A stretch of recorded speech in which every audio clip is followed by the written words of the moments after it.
Hey Bible lovers, I'm Tim Nichols, and I'm here to bring you your Nichols Worth, and today I'm going to talk about the top 5 plus 1 honorable mention Bibles released in 2025.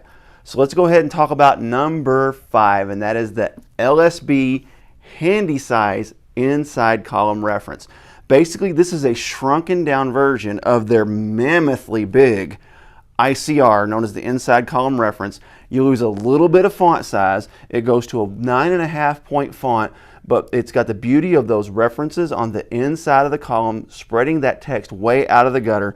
And this one is a red letter edition. I've done a full review of all these Bibles. I'll put on the video description. I'll put a couple of them on the end screen as well to include this one, since this is the most recent release.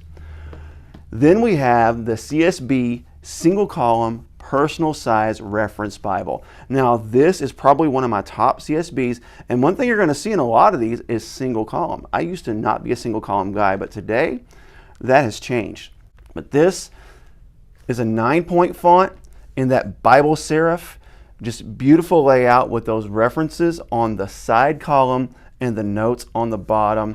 Just gorgeous Bible. Love the red accents, and these are in the premium and non-premium editions. When it comes to the red accents, they don't cut any corners. When it comes to the more affordable text blocks on this, the words of Christ are going to be in black. Of course, in the New Testament, when it's quoting the Old, you're going to see those Old Testament quotes in bold, just like that.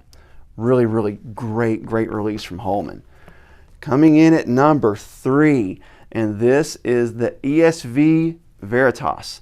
And the Veritas is what used to be the Heritage, but this has that beautiful brown cowhide with a really nice grain perimeter stitching. Absolutely gorgeous.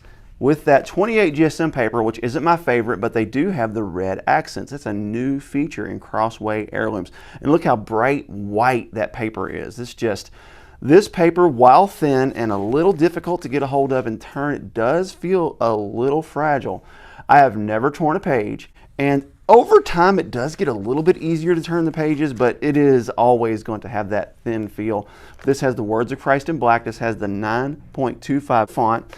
And then moving into number 2, and it really pains me to put this at number 2 because Thomas Nelson is among my favorite publishers, but that is the KJV Sovereign in the Premier Collection. The Sovereign is one of the best Bible layouts in existence, and to have that now in a premium edition with the goatskin cover, the cowhide liner, the edge line tab, the art gilding, those beautiful drop caps, single column in the poetry, double column in the prose, and what sets this apart is the words of Christ are in black in this one. So that means that the words and the red accents, it doesn't seem to have this overwhelming amount of red.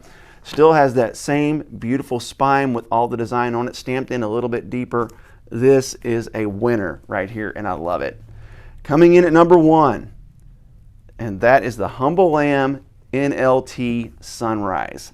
This was probably the Bible that was begging to happen for years, and that was another option in premium in the NLT, and this is a full or almost full yap. I would consider that full yap, even though it does fall just a tad shy.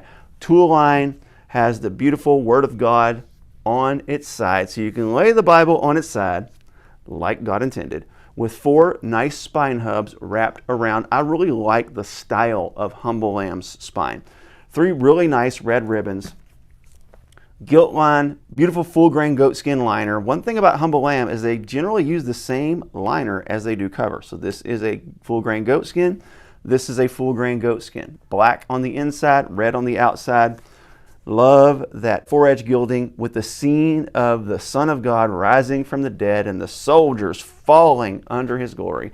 And then of course you have this amazing layout with the 10-point font, single column, custom drop caps, just absolutely beautiful work. It's got your cross references on the bottom, which are notes below that. Just really a super excellent resource. And of course, when you get to the New Testament, the words of Christ are going to be in that really nice bold blue. So one honorable mention. This is from the King James Bible Museum, the 1611 Bible Museum.